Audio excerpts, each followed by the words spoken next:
Hi guys, welcome to my vlog. So ipakita po sa inyo ang aking mga panindang clip fan. Ayan guys, kung makikita nyo itong clip fan na to ay 200 to 180 pesos. At meron din tayong big.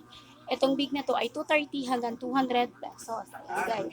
Meron din tayong sponge paghugas ng plato. Ang benta natin ito ay 15 pesos. Good wife ang kanyang tata. Then, meron tayong alkansya. Itong alkansya na to guys ay Ipon Challenge 2024. So, ayan guys, tapos meron din tayong mga payong.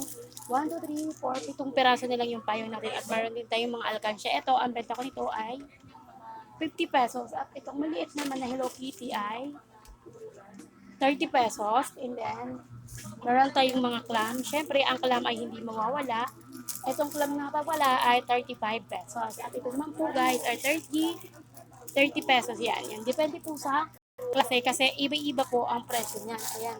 Itong black ay 35 ang benta ko nito. And then, meron din tayong alcohol guys. Ayan. Kung mapapansin nyo guys. Ang benta ko nga po pala nito ay 20 pesos. Ito ay 60 ml. At meron din tayong cologne, Fiona. 25 ml, 20 pesos din ang bentahan ko. At syempre, hindi mawawala ang ating brush. Pang-brush yan ng pantalon, etc. etc. At meron din tayong tissue. Meron tayong tissue na ayan, yung tissue, 25 pesos yan guys. And then, meron tayo, syempre, baby wipes, ayun. Ayan, at meron pa rin tayo guys na damit, 50 pesos yan guys. And then, meron din tayo dito sa kabilang side. Ayan, pero hindi na siya ganun kabili. So, pinabayaan ko na siya dyan guys. At, ayan. Siyempre, ang ating mantika, ayan. Itong mantika na to ay 125 pesos kasi siya ay malinaw. And then, ito namang palm oil ay 120 pesos. At meron din tayong 1 liter, 90 pesos, malinaw. At 85 naman sa palm oil. So, ayun guys, lalabas pa ba ako? Meron pa rin tayong bag sa labas. Kaya lang, next ko na lang i-vlog. Kasi tinatamad akong lumabas, guys. Ayan. Taas natin yung paa natin kasi masakit.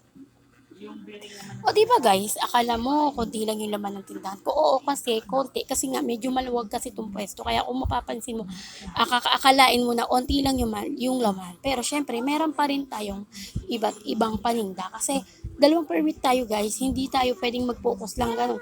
At meron din tayo syempre asin, isang sako. Ayan guys, pakita ko sa inyo ha. Ayan, ayan. Ito, 1 sacks po yan. 1 sack at 500 ang puhunan ko dyan. Ang benta ko ng 1 kilo niyan ay 30 pesos kasi po yan ay rock salt. Hindi yan iodized. Ang iodized po kasi ay 335 ang isang sako at ang benta ko lang nun ay 20 pesos ang 1 kilo. Onti lang yung patong natin guys para more benta. O, diba? Hindi ko na ibinalag yung bag ko sa labas kasi hindi ko na rin sinama sa vlog ko yung iba, yung mga wallet, etc. etc. Meron pa rin kasing iba doon. So, ayun na nga guys, update ko kayo.